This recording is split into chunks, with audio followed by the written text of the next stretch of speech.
इनको पार्टी ने वहाँ भेजा हिमाचल, वहाँ भी हरा के आ गए। इन्हें दिल्ली की कई सीटों पर उन्होंने दावा किया। दिल्ली की नगर निगम में कभी नहीं हारी थी भाजपा। ये इनकी बौखलाहट और दिमागी दिवालियापन का ये प्रतीक है कि ये हताशा में अनाप शनाप निर्णय कर रहे हैं। ये 2024 और ये जो नगर निगम चुनाव होने वाला है, इससे ये परेशान आ गए। आज जितना भी निजीकरण, सारी जितनी संस्थाएं बिक रही हैं, मैं देश नहीं बिकने दूंगा, मैं फलाना नहीं झुकने दूंगा। अब क्या हो रहा है, सारी चीजें एक एक करके बिक रही हैं। क्योंकि अब इनका जाने का टाइम आ रहा है मोदी जी का, 75 के हो जाएंगे ना, कौन टिकने देगा। यूपी में 3 सीटों पर उपचुनाव हुए, जहां पर समाजवादी गठबंधन ने 2 सीटें जीती। एक तो लोकसभा जो मैनपुरी से समाजवादी परिवार की बहू डिंपल यादव सांसद बनी, तो वहीं खतौली उपचुनाव विधानसभा में मदन भैया ने जीत हासिल करी। मेरे साथ मुखिया गुजर जी हैं, इनसे बातचीत करेंगे, इस जीत को कैसे देखते हैं और क्या ये जो उपचुनाव था ये एक सेमीफाइनल की तरह इसको विपक्ष देख रहा है 2024 के। सर, आपने सांसद की सीट जीत ली, उसके बाद खतौली विधानसभा में उपचुनाव हुआ, वो भी आपके पाले में आई, क्या कहना चाहेंगे आप? ये देखो, मैनपुरी में तो नेताजी के 25 प्रति सच्ची श्रद्धांजलि सर्व समाज ने मिलकर वहाँ पर दी और एक ऐतिहासिक जीत 2,90,000 से लीड लेकर जीते हम लोग। तो उसके लिए मैं मैनपुरी की सर्व जातीय समाज को दिल की गहराइयों से और अपनी पार्टी समाजवादी पार्टी की तरफ से और अपने छोटे नेताजी की तरफ से उनका आभार व्यक्त करता हूँ। और खतौली में जो चुनाव हुआ है, यहाँ सीधा सीधा ये बदलाव का संकेत खतौली और मैनपुरी और यहाँ जो रामपुर का जो वहाँ जो जुल्म सितम ढाए गए वहाँ के लोगों पर, ये सीधा सीधा ये संकेत है कि अब बदलाव चाहती है उत्तर प्रदेश की जनता। और इन लोगों के पास कोई कार्यक्रम नहीं है, कोई नीति नहीं है, कोई विकास का कोई एजेंडा नहीं है। सिर्फ अपनी सत्ता के घमंड में आकर और दमन और उत्पीड़नात्मक कार्रवाई करके लोगों में भय का माहौल व्याप्त करके तब ये चुनाव की बैतरणी पार करने का सपना संजोए रखते हैं, जिसमें इन्हें मुंह की खानी पड़ी है। तो ये बदलाव का संकेत है। अब इसकी शुरुआत जो है वो यहाँ हमारे जो नगर निगम के चुनाव, निकाय चुनाव होने जा रहे हैं, हम इसको भी जीतेगा हमारा गठबंधन और यहीं से ही हम सीधा प्रवेश कर जाएंगे देश की बड़ी पंचायत घर के संग्राम में। मुखिया जी, आप मैनपुरी में थे, हालांकि मैनपुरी एक ऐसी सीट थी जहां पर आपने कहा कि सच्ची श्रद्धांजलि वहां पर नेताजी को वहां के सर्व समाज ने, जनता ने दी। हालांकि वो सीट एक ऐसी थी जो रिजर्व सीट समाजवादी पार्टी की थी। लेकिन मदन भैया जो लोनी के रहने वाले हैं, खतौली चुनाव लड़ने गए। मैंने मदन भैया से भी ये सवाल किया था, मैंने उनका भी इंटरव्यू किया। जैसे ही मदन भैया खतौली की धरती पर चुनाव लड़ने उतरे, गठबंधन ने उनको उतारा, वहाँ पर नंद किशोर गुर्जर जी पहुँचे और वहाँ पर उन्होंने पार्टी के लिए प्रचार करना शुरू कर दिया। उसके बाद आपकी भी प्रतिक्रिया आने लगी, क्या कहना चाहेंगे? देखो, ये जिन महाशय का आपने भी नाम लिया है, ये वैसे तो मेरा छोटा भाई है, हमारे परिवार का ही है, लेकिन मैं इसकी नीतियाँ, जब से ये नीतियों से विपरीत चला गया, सिद्धांत इसने टोटल बदल लिए, जब से मैं इसके खिलाफ हूँ। ये इनको पार्टी ने वहाँ भेजा हिमाचल, वहाँ भी हरा के आ गए। इन्हें दिल्ली की कई सीटों पर उन्होंने दावा किया। दिल्ली की नगर निगम में कभी नहीं हारी थी भाजपा, लेकिन ये महामानव जो ठाकरे साहब, ये यहाँ पर आए, यहाँ भी बुरी तरीके से हरा गए। फिर इनका प्रवेश होता है खतौली में। तो खतौली में जिस तरीके की नकारात्मकता इनकी बातें होती हैं, उसकी वजह से खतौली भी भाजपा हारी और हम लोग जीते। तो इनकी बात तो क्या करें, ये अपने परिवार का, मैं ज़्यादा वो बात, अब चूँकि उस संदर्भ में मैंने एक वीडियो डाली थी, अब वो संदर्भ ख़त्म हो गया, इसलिए मैं उस बारे में कुछ नहीं बोलूँगा। बस मैं इनकी उपलब्धिता बता दी मैंने। मदन भैया लोनी आए, लोनी एक रात वो रुके, अगले दिन सुबह 10 बजे वो लोनी से खतौली की जनता से मिलने जा रहे थे। लेकिन प्रशासन ने उनको रास्ते में रोक दिया। हालांकि कल भी मैंने मदन भैया से बात करी, उन्होंने कहा ये टॉपिक अब खत्म हो चुका है, लेकिन इसको कार्यकर्ता कैसे देख रहे हैं, इसको आप जैसे बड़े जो नेता हैं इस गठबंधन में, वो इस चीज़ को कैसे देख रहे हैं कि एक प्रत्याशी जिसको जनता ने चुना वो अपनी विधानसभा में मिलने जा रहा था, लेकिन उस प्रत्याशी को कहीं ना कहीं पुलिस प्रशासन ने यह हवाला देते हुए कि लॉ एंड ऑर्डर बिगड़ सकता है, कानून व्यवस्था बिगड़ सकती है, ट्रैफिक व्यवस्था खराब हो सकती है, इसलिए आप मदन भैया खतौली नहीं जाएंगे। ये इनकी बौखलाहट और दिमागी दिवालियापन का ये प्रतीक है कि ये हताशा में अनाप शनाप निर्णय कर रहे हैं। ये 2024 और ये जो नगर निगम चुनाव होने वाला है, इससे ये परेशान आ गए हैं कि भाई इनसे कैसे पार पड़े, इसलिए उल जुलूल बातें करते चले आ रहे हैं और उल्टी सीधी हरकतें कर रहे हैं। आप एक बात बताइए, जिस प्रतिनिधि को निर्वाचित घोषित किया गया लोगों की जनता के द्वारा, और उस जनता का आभार व्यक्त करना एक नैतिक कर्तव्य बनता है एक विजयी उम्मीदवार, विजयी प्रत्याशी का या विजयी विधायक का। तो वो अगर आभार व्यक्त करने के लिए जाने तो वहाँ से कानून व्यवस्था चरमरा जाएगी, वहाँ ट्रैफिक हो जाएगा, ये हो जाएगा। ये कितनी कमाल है। फिर इनकी व्यवस्था क्या है वहाँ, लॉ एंड ऑर्डर। भैया के समर्थक ज़्यादा उतर जाते हैं सड़कों पे तो फिर ये लोकप्रियता है ना। फिर भाई लोकप्रियता है, इसलिए तो ये बौखला रहे हैं। भाई अगर समर्थक सड़कों पे उतर रहे हैं तो इसका मतलब ये है कि हमारे गठबंधन या हमारे मदन भैया के या हमारे माननीय अखिलेश जी और जयंत चौधरी के प्रति आकर्षण बढ़ रहा है। तो यही तो मैं कह रहा हूँ कि इसी से ही हमारे कार्यकर्ताओं में अब और ज़्यादा आक्रोश है, और हमारे कार्यकर्ताओं में जितना आक्रोश बढ़ता है वही हमारी पूंजी होती है। क्या लगता है इन 2 सीटों को जीतने के बाद एक गठबंधन के कार्यकर्ताओं में, गठबंधन के नेताओं में क्या एक जोश नया पैदा हुआ है? 2024 की तैयारी शुरू हो चुकी है? 2024 की तैयारियां जोर शोर से शुरू हो गई हैं। जोश इसलिए भी है कि बहुत दिन से हमारा जो ये समाज है ना, भोला भाला समाज है, ये जो खासकर हम जो हमारे अल्पसंख्यक मुस्लिम और हमारा जो पिछड़ा समाज है ना, किसान हैं, ये एक बेसिकली भोला समाज है। ग्रामीण परिवेश से हम लोग आते हैं, तो ये बड़ी जल्दी बहकावे में आ जाते हैं। तो इनका जो भारतीय जनता पार्टी का जो मूल एजेंडा, मैं 14 साल रह के आया हूँ वहाँ, मैंने उनको अंदर तक जाना। इन पर कोई कुछ नहीं है, सिर्फ धार्मिक और मजहबी और सामाजिक वैमनस्यता फैला करके समाज को विघटन के कगार पर ले जाकर और इस तरीके की दीवार खड़ी कर देते हैं कि लोग उद्वेलित हो जाते हैं, और वह हिंदू मुस्लिम।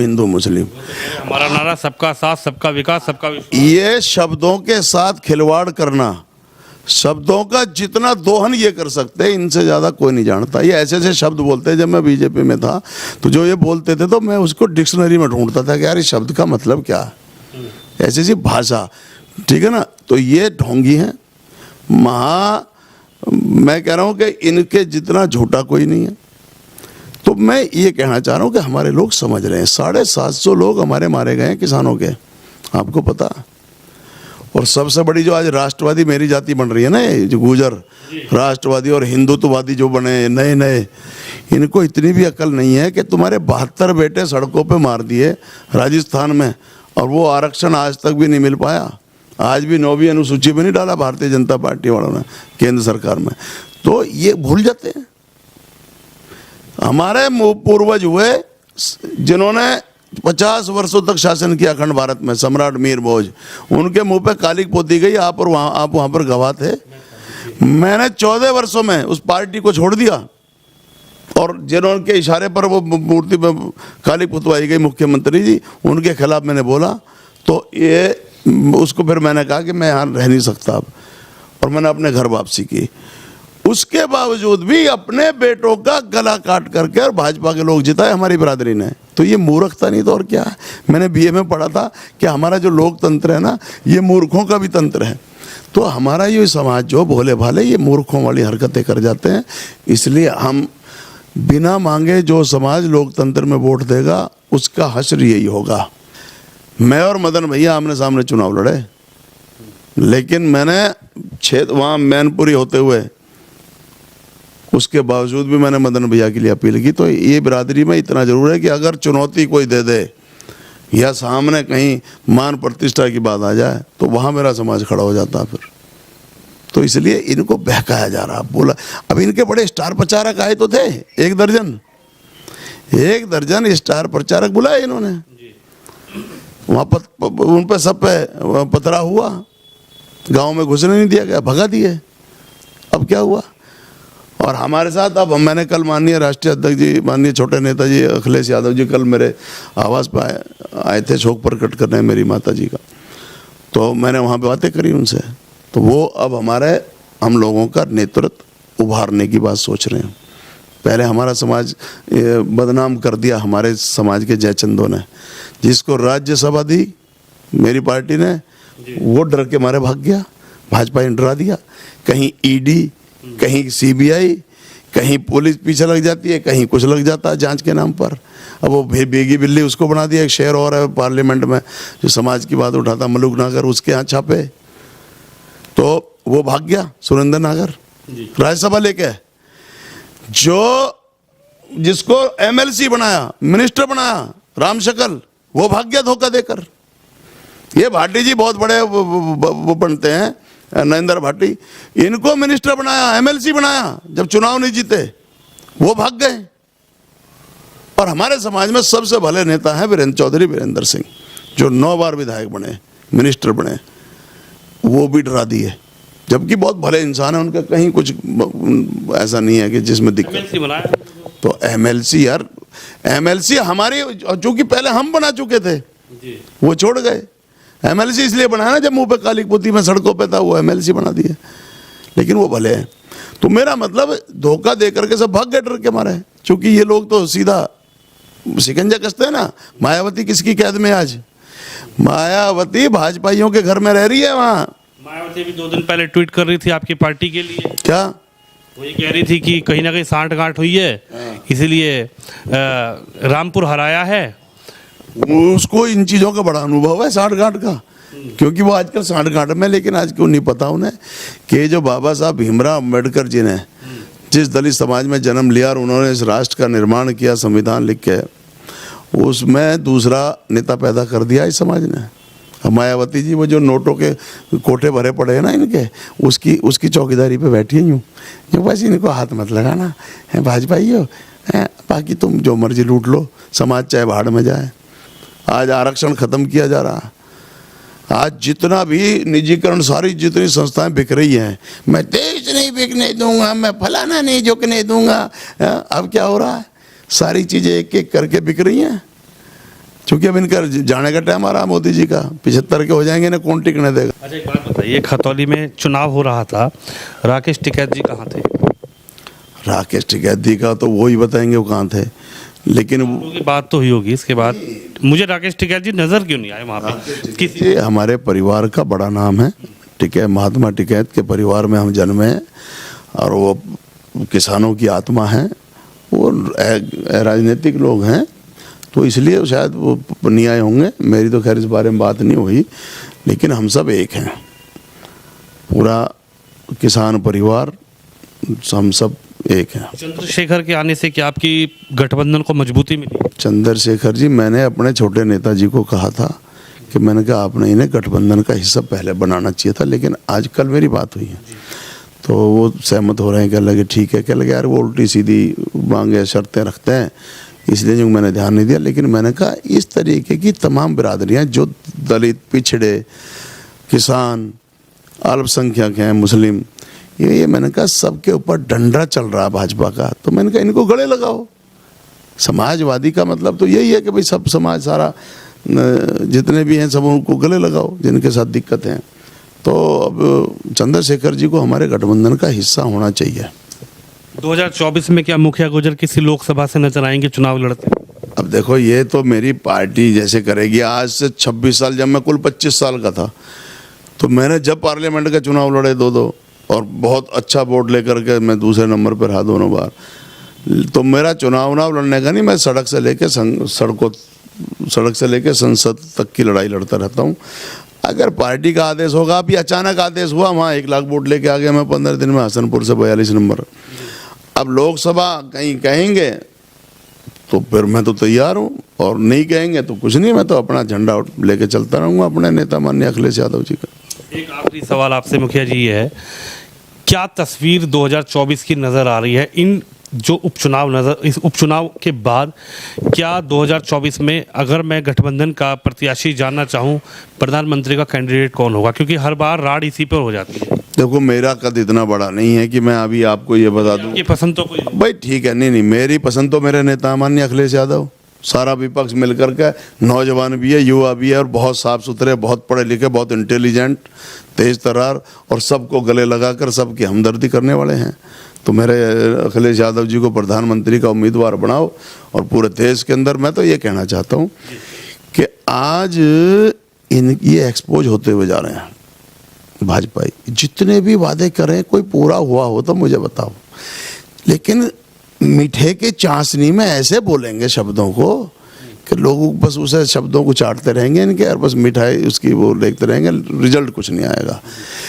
इनके पूरे भाजपा कुणबा में अगर कोई एक लीडर है ईमानदार और सच्चा, जबकि मैं उनसे कभी मिला भी नहीं हूं, लेकिन एक नेता है, बाकी तो सब महा शब्दों के साथ खिलाड़ी हैं और महा झूठे, वो है नितिन गडकरी। आपकी मुलाकात नहीं हुई? मैं कभी नहीं मिला उनसे। मिलना चाहेंगे क्या? नहीं, मुझे कोई जरूरत नहीं है। इससे पहले मुलाकात तो नहीं? अरे मेरा कह रहा हूँ, नितिन मेरा किससे, मेरे नेता से बढ़िया कोई हो ही नहीं सकता। अखिलेश यादव से प्यारा लीडर इनके यहाँ रहा मैं 14 साल। मेरे यहाँ इतने सुख दुख घटनाएं हुई, मेरा जवान भाई एक्सपायर हो गया। भाजपा का एक आदमी दुख प्रकट करने के लिए नहीं आया कभी। ऐसी कुछ और भी हुई, कभी पूछते भी नहीं थे। लेकिन मेरी माता जी, अभी उनका निधन हुआ, मेरा नेता चुनाव से फेरी होते ही आ गया ना मेरे घर कल। तो ये चीज़ें हमारे परिवार में जो जन्मा होगा ना, ये सिर्फ दिल से, जो दिमाग से दिल के तार जो जोड़ के चलेगा, वो लोकप्रिय लीडर होता है। जो खाली दिमाग से काम ले रहा है, वो ऊपर से ऊपर ही निकाल दे। दिमाग जो है वो चंचल होता है, मन जो है चंचल होता है। ये राजनीतिक हलकों में बड़ी खबर है कि क्या अखिलेश यादव जी की और आजम खान जी की बात बन नहीं पा रही? रामपुर क्यों हार गए? देखो, ये जो आपने सवाल करा ना, ये वह आप सब जगह जाते आते रहते हो, तो मैं लिख करके दे सकता हूँ कि ये आपको भाजपाइयों ने आपके दिमाग में बात डाली है ना। ये इन पे, मैं ये कह रहा हूँ, इन पे तोड़ फोड़ के अलावा कुछ और आता ही नहीं है। ये इनके बस की सीधा सीधा लड़ना नहीं है, क्योंकि भगवान रामचंद्र जी के है ना ये उपासक, तो बाली बहुत बलशाली थे। तो बाली को कैसे वध किया था उन्होंने? उसकी आड़ में, पेड़ की आड़ में, खंबे की आड़ में। तो ये सीधे नहीं लड़ना जानते, ये इसी तरीके का दुष्प्रचार करते हैं। आजम खान साहब हमारे लीडर हैं, माननीय अखिलेश जी कहाँ कहाँ नहीं गए उनके लिए, लेकिन वो पूरे देश की राजनीति कर रहे हैं, तो समय उतना नहीं है। लेकिन ये जो क्यों आ रहे हैं हम, वो सवाल है ना आपका। हम इसलिए आ रहे हैं क्योंकि हम मुस्लिम बहुल इलाका था, मुस्लिम प्रत्याशी था। हमारे ऊपर लाठी चला के देखे सारा समाज, पूरे देश का विद्रोह कर दूंगा। ऐसे ही वहाँ चूंकि मुस्लिम प्रत्याशी था, तो इनको डर नहीं लगता। ये जितना मुसलमान पर जुल्म ढाएंगे, जितना सितम ढाएंगे, उतना हिंदू वोट खुश होगा इनका। इनकी ये मान्यता है। मैं तो ये कह रहा हूँ, तुम इतने सच्चे हितैषी हो ना, तो एक ऑर्डिनेंस लेके आओ ना कि भाई हमारे यहाँ इस्लाम धर्म को मानने वाला कोई रहेगा ही नहीं। लाओ ये प्रस्ताव तुम में, अगर सच्चे तुम हिंदुस्तानी हो, सच्चे राष्ट्रवादी हो। तो हिंदू राष्ट्र बनाना चाह रहे हैं, इसका मतलब हिंदू के अलावा कोई और नहीं रहना चाहिए फिर तो यहाँ। तो लाओ ऑर्डिनेंस ला के दिखाओ ना, फिर देखो क्या। ये भाई भाई के बीच में खाई पैदा करके और ये गृह युद्ध की स्थिति लाके खड़ी कर दी भाजपा ने, इसलिए मैंने छोड़ा इनको। तो इनके बस का कभी आज तक जीते हैं वहाँ रामपुर, लेकिन वहाँ चूंकि जितनी मुस्लिम आबादी थी, वहाँ पर चप्पे चप्पे पे पुलिस किसी को निकल नहीं दिया। 33%, ये कोई लोकतंत्र है? 33% का कहीं चुनाव होता हो तो रद्द हो जाना चाहिए। चुनाव आयोग अगर इनका कैंडिडेट नहीं होता ना, इनका प्रतिनिधि नहीं है, तो चुनाव आयोग को इतने कम वोट जहां पर पड़े हैं उसको तो भंग कर देना चाहिए, चुनाव को उसको निरस्त कर देना चाहिए। और उसकी वो करनी चाहिए कि भाई 50% से कम अगर मतदान होगा तो दोबारा चुनाव होगा। क्योंकि लोकतंत्र कहाँ रह गया 33% में। तो मुसलमानों को डराया धमकाया बुरी तरीके से, और उनका वोट परसेंटेज डाउन हो गया और अपना वोट इन्होंने डलवा लिया।